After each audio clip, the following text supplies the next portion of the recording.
Bonjour et bienvenue dans notre programme Glorieuse Destinée. Quelle joie de vous accueillir dans ce rendez-vous organisé autour des Saintes Écritures, autour de la Bible, la parole de Dieu. J'aimerais poursuivre dans cette émission sur ce sujet intitulé « Les 7 paroles de la croix ». En effet, c'est sur la croix que Jésus nous a acquis la victoire sur la puissance de nos péchés. Il a triomphé de notre ennemi, le diable. Le châtiment qui nous donne la paix est tombé sur lui. Et la Bible dit que nous avons aussi la guérison dans ses meurtrissures. La croix, c'est la puissance de Dieu. La Bible dit qu'il a plu à Dieu de sauver les hommes par la folie de la prédication de la croix. Elle est folie pour les hommes, et pourtant elle est sagesse de Dieu. Il y a dans l'œuvre de la croix la sagesse, le plan divin. Alors j'aimerais que nous puissions prier afin que nous puissions saisir pleinement cette œuvre glorieuse pour que l'Évangile continue à se répandre dans notre monde.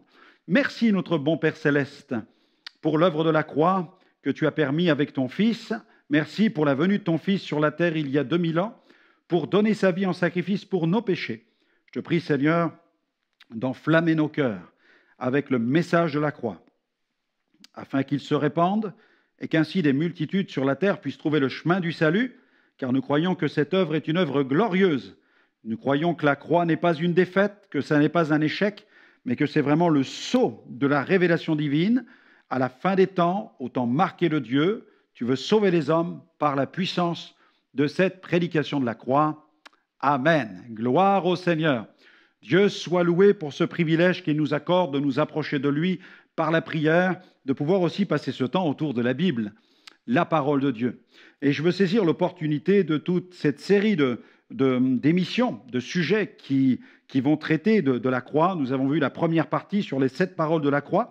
Là, nous abordons la deuxième partie. Il y aura aussi 2 autres émissions sur les 5 phénomènes de la croix. Donc, nous avons aussi un coffret à vous proposer qui peut, j'en suis sûr, vous faire du bien, mais en même temps un coffret à écouter, mais aussi à offrir, où il est question de ce titre, « La puissance de l'œuvre de la croix ».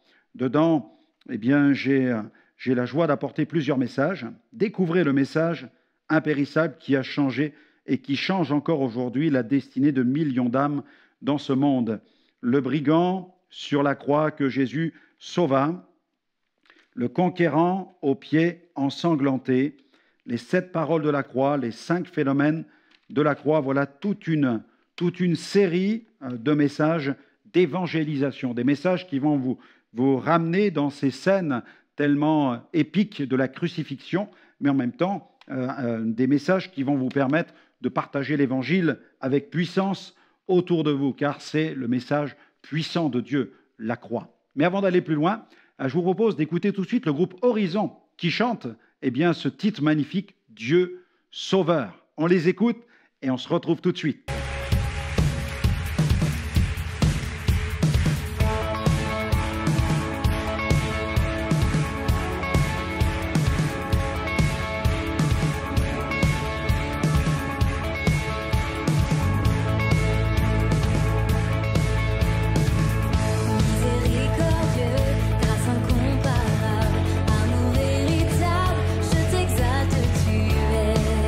Yeshua, Dieu sauveur.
Merci au groupe Horizon pour l'exaltation de Jésus, le Sauveur du monde. Allez, nous poursuivons ce magnifique sujet concernant les 7 paroles de la croix. Nous en avons déjà vu 3. Je vous propose de découvrir la 4e, ce qu'on considère comme étant la 4e parole de la croix. Elle se trouve dans Marc chapitre 15, versets 33 à 34. À la 6e heure, il y eut des ténèbres sur toute la terre jusqu'à la 9e heure. Et à la 9e heure, Jésus s'écria d'une voix forte, « Eloi, Eloi, lama sabachthani », ce qui se traduit ainsi, « Mon Dieu, pourquoi m'as-tu abandonné ?» À ce stade du supplice, Jésus ployait sous la souffrance depuis 3 longues heures. Le condamné était attaché, bras écartés, sur une poutre transversale avec des cordages. Dans le cas de Jésus, les poignets et les pieds furent traversés par de longs clous. Contrairement à ce que laisse penser la tradition picturale, les clous n'étaient pas enfoncés dans les paumes des mains, ce qui aurait déchiré les mains, les chairs, mais dans les os du carpe.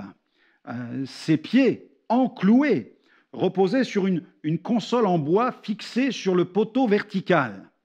À cette souffrance des clous, qui traverse la chair, qui traverse les os, il faut ajouter celle aussi de l'asphyxie. Parce que dans la position du crucifié, les muscles des épaules, les pectoraux, les muscles intercostaux soutiennent le corps et se fatiguent rapidement. Imaginez quelques instants l'horreur. Or, ces muscles contribuent à la respiration. Pour les soulager, le condamné doit se soulever sur ses pieds. Donc il pousse sur les pieds qui sont cloués. Les muscles des jambes se fatiguent à leur tour et le corps retombe. Cette alternance donc de contraction et de détente respiratoire produit de violentes crampes qui conduisent à l'asphyxie. Et pour accélérer la mort, les jambes du condamné sont brisées au moyen d'une barre de fer. Le condamné n'est plus capable alors, lorsque ses jambes sont brisées, il n'est plus capable de pousser sur ses jambes, il n'est plus capable de se redresser, et il s'épuise rapidement. Faut-il rappeler que ce supplice fut précédé de la flagellation? Les Romains utilisaient un fouet très contondant. Il était formé de lanières équipées d'un plomb. C'était un plomb en forme de hache et d'osselets qui étaient taillés en pointe. La plupart des condamnés succombaient à moins de 50 coups de cet instrument. Les souffrances physiques du crucifié étaient insoutenables. À cela, il faut ajouter la souffrance morale, l'humiliation, car souvent le crucifié était complètement nu sur la croix. Jésus traversa seul ce baptême de souffrance. Excepté Jean, sa mère et quelques femmes, aucun des autres disciples ne fut capable de soutenir Jésus dans cette terrible épreuve. Il avait averti ses disciples dans Marc 14, verset 27, « Vous serez tous scandalisés, car il est écrit, je frapperai le berger et les brebis seront dispersées. » Et puis Jésus connut une souffrance spirituelle unique, car en acceptant d'être fait péché pour nous, comprenons bien cela, en acceptant de subir le châtiment divin, Jésus accepta d'être séparé de son Père. Jésus porta sur lui le poids du péché de l'humanité, mais il était le seul qui soit capable d'accomplir une telle œuvre. Dans sa première épître, l'apôtre Pierre a exalté la perfection de la nature sainte de Jésus, parce qu'il fallait que celui qui meurt sur la croix pour les péchés de l'humanité soit sans péché, il fallait qu'il soit saint. Dans la première épître de Pierre, donc au chapitre 1er, verset 18, je vais même commencer au verset 17, où l'apôtre Pierre dit « Si vous invoquez comme Père celui qui juge selon l'œuvre de chacun sans acception de personne, conduisez-vous avec crainte pendant le temps de votre pèlerinage, sachant que ce n'est pas par des choses périssables, par de l'argent ou de l'or, que vous avez été rachetés de la vaine manière de vivre que vous aviez hérité de vos pères, mais par le sang précieux de Christ, comme d'un agneau sans défaut et sans tache, prédestiné avant la fondation du monde et manifesté à la fin des temps à cause de vous, qui, par lui, croyez en Dieu, lequel l'a ressuscité des morts et lui a donné la gloire, en sorte que votre foi et votre espérance reposent sur Dieu. Amen. Gloire à Dieu. Jésus est vraiment l'agneau de Dieu, sans défaut et sans tache. Ésaïe a évoqué ces instants qui furent d'une terrible intensité pour Jésus. Dans Ésaïe 53, verset 8, il a été enlevé, voilà ce que nous dit le prophète, il a été enlevé par l'angoisse et le châtiment. Et parmi ceux de sa génération, qui a cru qu'il était retranché de la terre des vivants et frappé pour les péchés de son peuple? Lisons dans mon script, j'ai ici une déclaration, un texte où Charles Spurgeon, celui que l'on connaît comme étant le prince des prédicateurs, il s'exprime sur le sacrifice de Jésus. Et voilà ce qu'il dit. Nous voyons ici le Sauveur dans la profondeur de ses afflictions. Nulle part ailleurs il n'est de démonstration de souffrance comme au calvaire. Et à aucun autre moment, au calvaire, son agonie n'est autant à son comble que lorsqu'il s'écriera « Mon Dieu, pourquoi m'as-tu abandonné ?» À ce moment précis, la faiblesse physique s'ajoutait une torture morale aiguë provenant de la honte et de l'ignominie à travers lesquelles il avait à passer. Il a souffert une agonie spirituelle surpassant toute expression, résultant du départ de la présence de son Père. Ceci était le minuit des ténèbres et de l'horreur. C'était là qu'il descendit dans l'abîme de la souffrance. Aucun homme ne peut prétendre entrer dans la pleine signification de ces mots. Certains parmi nous pensent quelquefois qu'il pourrait crier « Mon Dieu, pourquoi m'as-tu abandonné ?» Il est des temps où tout nous y pousse, quand l'éclat du sourire du Père est éclipsé par quelques nuages ou un moment de ténèbres, par exemple, mais souvenons-nous que jamais Dieu ne nous a abandonnés réellement. C'est seulement une certaine apparence des choses, mais dans le cas de Christ, c'était un réel abandon.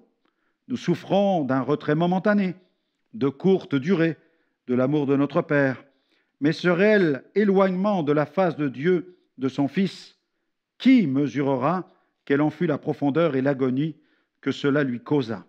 Dans notre cas, notre cri est souvent fondé sur l'incrédulité. Dans son cas, c'était l'expression d'un fait épouvantable, car Dieu s'était réellement détourné de lui pour un temps. Ô toi, pauvre âme en détresse, qui jadis vivait dans la présence du soleil brillant de la face de Dieu, et qui est maintenant dans les ténèbres, souviens-toi qu'il ne t'a pas abandonné réellement. Dieu est autant notre Dieu dans les nuages que lorsqu'il est dans tout l'éclat de sa grâce. Mais puisque même la pensée qu'il nous a abandonnés nous conduit à l'agonie, quel doit être le malheur que le Sauveur éprouva lorsqu'il s'exclama « Mon Dieu, pourquoi m'as-tu abandonné ?» La prédication de la croix est depuis le début de l'ère chrétienne le fer de lance de l'évangélisation. C'est une folie pour ceux qui périssent, mais elle est une puissance de Dieu pour ceux qui croient. La croix, c'est la puissance de Dieu pour quiconque croit. C'est sur la croix que Jésus a triomphé de la mort. C'est sur la croix que Jésus a triomphé de notre ennemi, le diable. C'est sur la croix que Jésus nous a acquis la victoire sur la puissance de nos péchés. Et la Bible dit encore que c'est par ses meurtrissures que nous sommes guéris. Alléluia! Ce coffret retrace au travers de 4 messages pertinents la puissance de l'œuvre de la croix. Toute une série de messages d'évangélisation qui vont vous permettre de partager l'Évangile autour de vous. Cela vous intéresse? Alors commandez-le sur notre site internet www.gospelvision-international.com. D'ailleurs, je vous propose d'écouter un extrait de l'une de mes prédications axée sur la croix qui a retenti dans la ville de San Gabriel, au Pérou, il y a quelques années. Vous allez voir, l'impact sur la foule fut immédiat, c'est saisissant.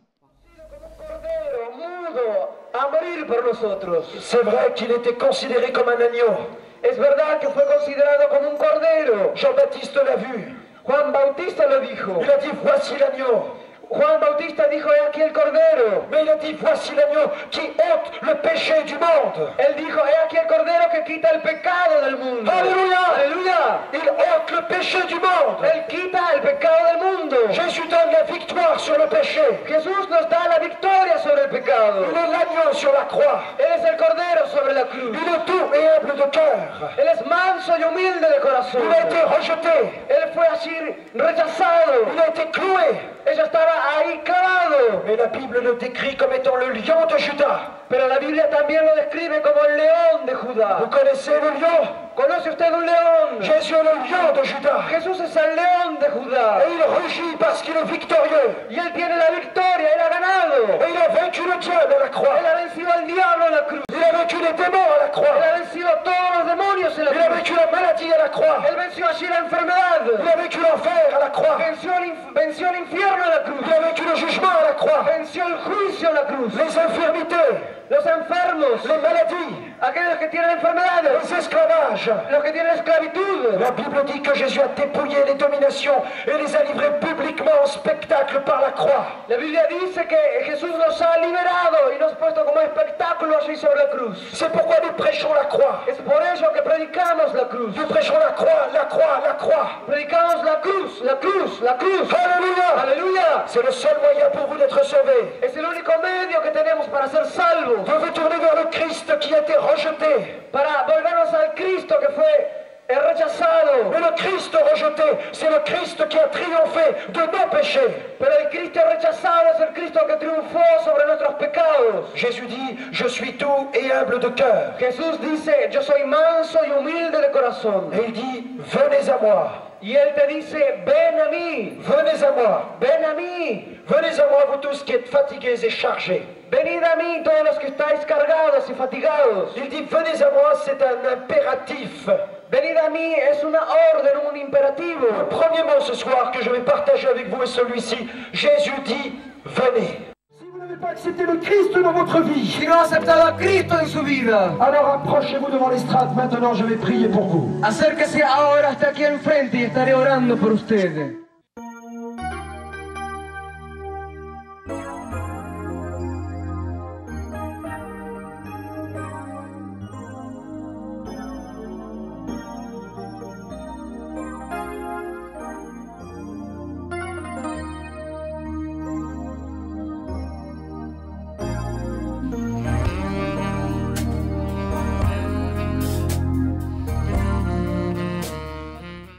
Quel beau message que celui de la croix. C'est le message de la bonne nouvelle. Jésus a payé le prix. Il a donné sa vie pour nous. Allez, poursuivons. 5e parole. Jean 19, versets 27 à 28. Après cela, Jésus, qui savait que déjà tout était achevé, dit afin que l'écriture soit accomplie, j'ai soif. Il y avait là un vase plein de vinaigre. On fixa une tige d'hysope, une éponge imbibée de vinaigre, et on l'approcha de sa bouche. Son état correspond à celui décrit au verset 15 du psaume 22.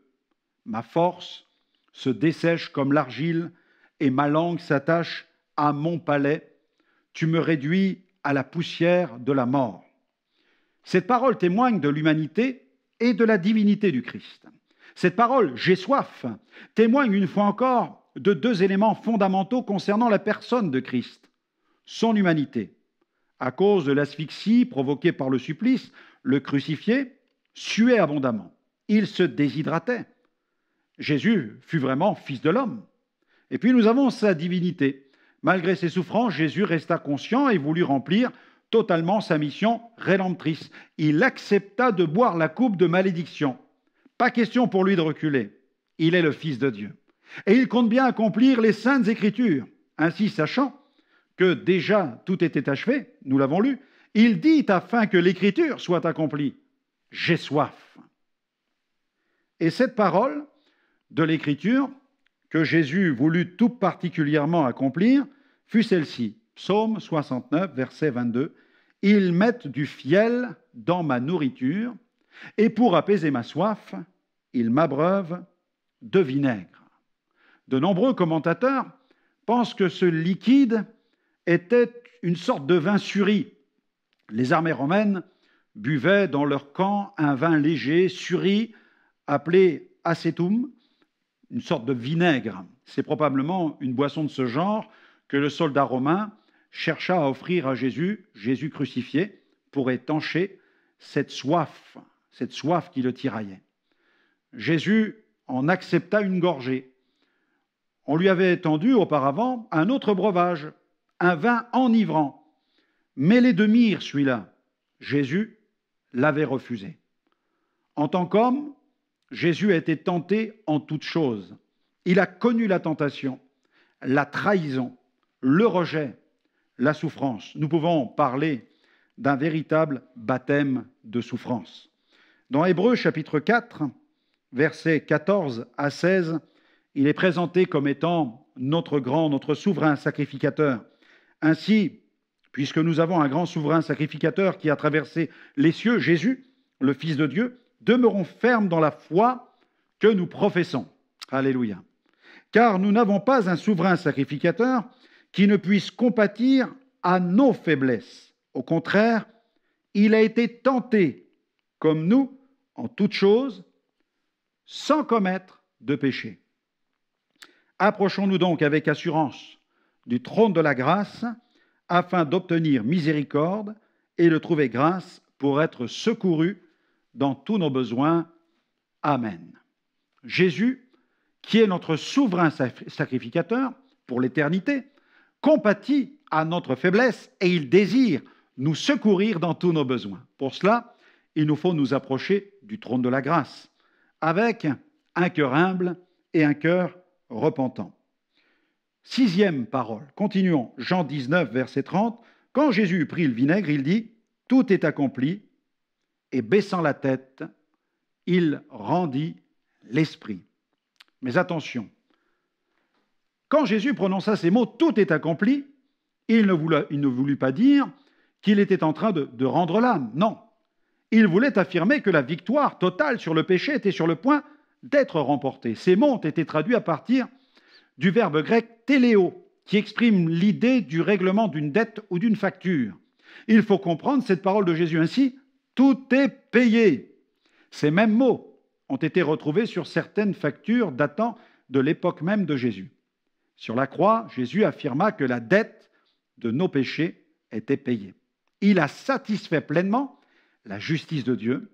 Il a achevé l'œuvre de la rédemption de nos péchés. Et puis enfin, 7e parole, elle se trouve dans Luc 23, verset 46. Jésus s'écria d'une voix forte, « Père, je remets mon esprit entre tes mains. » Et en disant ces paroles, il expira. Amen. Cette ultime parole du Seigneur sur la croix vient manifester l'autorité suprême de Jésus, le prince de la vie, cette autorité sur le diable qui détient la puissance de la mort. Car par cette parole, Jésus stipule clairement que c'est lui qui remet son esprit entre les mains de son Père. Par cette déclaration, Jésus affirme que ce n'est pas la mort qui vient le chercher, mais c'est lui qui a tout pouvoir sur la puissance de la mort. D'ailleurs, la résurrection, le matin du 3e jour, viendra certifier cette réalité. Jésus ne chercha donc pas à échapper à la mort. Il entra dans ce monde et il quitta ce monde comme un vrai homme. Cette dernière parole certifie que le Père agréa le sacrifice de Jésus. Ainsi, après avoir souffert cet abandon sur la croix, Jésus retrouva cette communion parfaite avec son Père. Nous qui croyons en Jésus, nous pouvons maintenant vivre dans cette certitude que la foi dans le sacrifice de Jésus nous donne accès à une communion intime avec Dieu, notre bon Père céleste. Dans Hébreux chapitre 10, versets 19 à 23, il est écrit « Ainsi donc, frères, puisque nous avons, au moyen du sang de Jésus, une libre entrée dans le sanctuaire par la route nouvelle et vivante, qu'il a inaugurée pour nous au travers du voile, c'est-à-dire de sa chair. Et puisque nous avons un souverain sacrificateur établi sur la maison de Dieu, approchons-nous donc avec un cœur sincère, dans la plénitude de la foi, les cœurs purifiés d'une mauvaise conscience et le corps lavé d'une eau pure. Retenons fermement la profession de notre espérance, car celui qui a fait la promesse est fidèle. » Amen. Dieu soit béni pour les 7 paroles qui ont retenti sur la croix et qui continuent au fil des siècles de retentir dans ce monde et qui impactent des millions de cœurs et permettent ainsi, de par les nations, permettent à des multitudes de trouver le chemin du salut, permettent à des multitudes d'emprunter cette voie sacrée. qui mène à la vie. Oui, Jésus est le chemin, la vérité et la vie. Nul ne vient au Père que par lui. Et nous avons trouvé dans cette chair déchirée, dans ce corps mutilé, nous avons trouvé une route qui nous conduit jusque dans la présence sainte de Dieu. Alors n'hésitez pas à emprunter ce chemin, empruntez-le en confessant vos péchés, en les avouant, en vous en détournant et en prenant l'engagement de conformer votre vie à la Bible, la parole de Dieu. Vivez selon les enseignements des Saintes Écritures, car Jésus a dit que celui qui croit en sa parole, c'est vraiment son disciple. Voilà, notre émission se termine. N'hésitez pas à nous retrouver sur notre site web www.gospelvision-international.com. Il y a de nombreuses émissions à visionner avec une foule de thèmes qui, j'en suis sûr, répondront au grand nombre de questions que vous pouvez certainement vous poser. Que le Seigneur continue à répandre sa grâce sur votre vie et qu'il vous fasse pleinement entrer dans votre glorieuse destinée. Que Dieu vous bénisse et à très bientôt.